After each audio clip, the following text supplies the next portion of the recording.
There are a lot of people on the internet who focus on fixing posture, and there's a lot of videos and content related to that topic. And the thing that I commonly see is that it's misunderstood and misguided.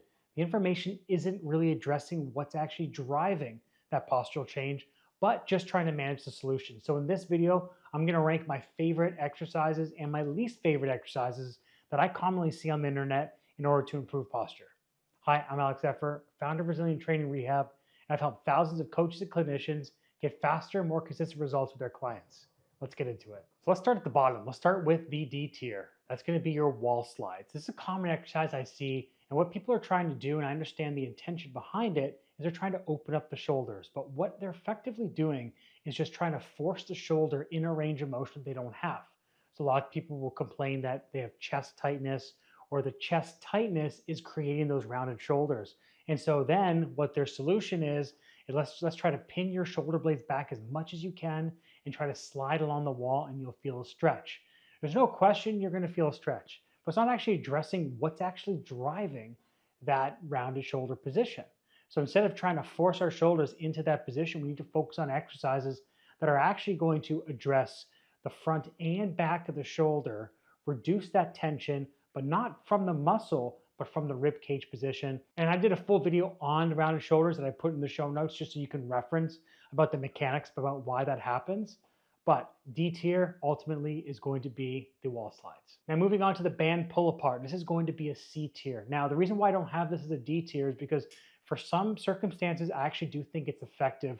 A lot of times people perform it wrong. What they'll do is as they pull the band apart, they'll shoot their ribs forward. But what I want you to think about this movement is it's closing the backside of the rib cage. Now, why this is good is because you have people who have too much external rotation of their shoulders, but not enough internal rotation. This actually helps improve the internal rotation, very similar to the face pull, which again, I've done a video on this face pull that you can reference. Link is in the show notes.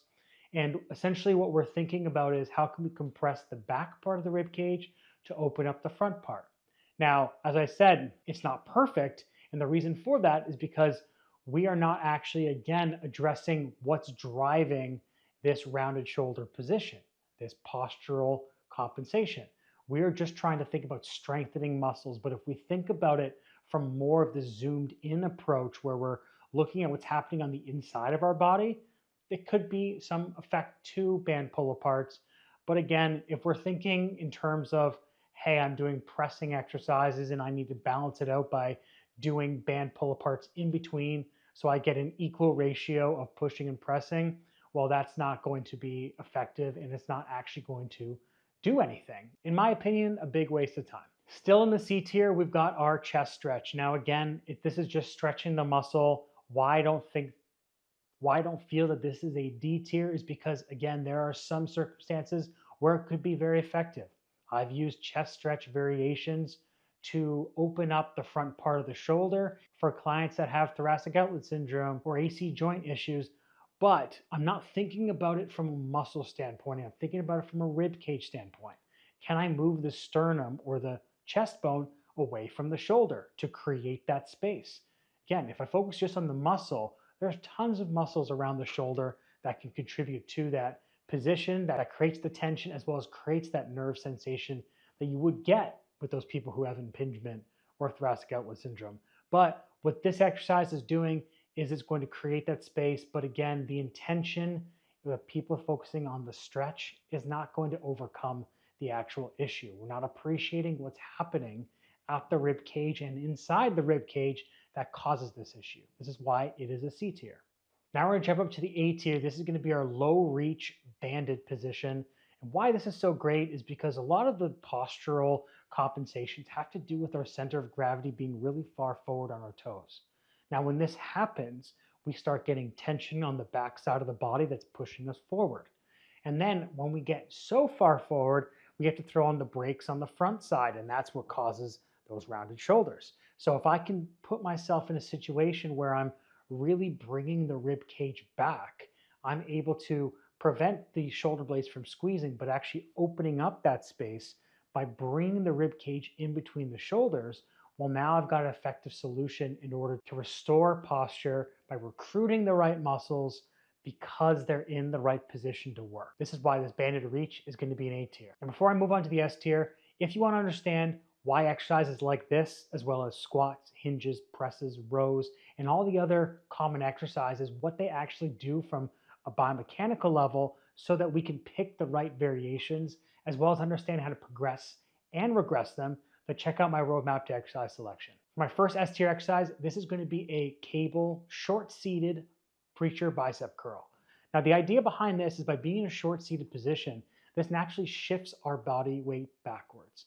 By having the cable in front of us, the cable is going to try to pull us towards the cable rack, and so now we're going to have to lean back against it again, further reinforcing the opening of the backside of the body.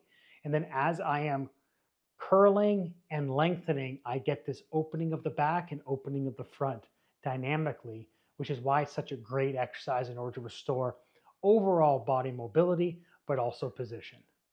And then finally, short-seated position again is going to be an alternating lat pull down.